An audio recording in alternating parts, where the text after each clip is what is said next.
তো ভাই কথা হইলো কি যে বন্ধু বান্ধব থাকলে যাওয়া হয় আর কি। আপনি একটু দেখেন, এই যে একটা কাগজ আমার হাতে দেখতেছেন, আসলে এটা কাগজ না ভাই, এটা হলো একটা বাঁশ। ঠিক আছে, যে বাঁশটা আমার আমার বন্ধু আমাকে সবাইকে দিয়ে গেছে। ঠিক আছে, সে বিগত 7 দিন যাবৎ বাসা থেকে পালাইছে। পালানোর পরে এই যে সুন্দর একটা চিঠি সে লিখে গেছে। ঠিক আছে, এখানে সব কিছু উল্লেখ আছে, কিন্তু সব কিছু উল্লেখ আছে কিন্তু সে কোথায় গেছে সেটা উল্লেখ নাই।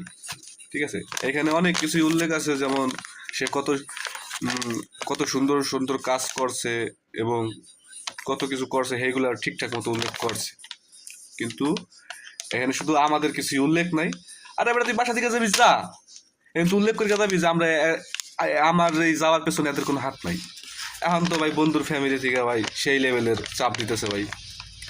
যদি আপনাদের ভিতরে এরকম বন্ধু থাকে ভাই, এখানে শেয়ার করেন। ঠিক আছে।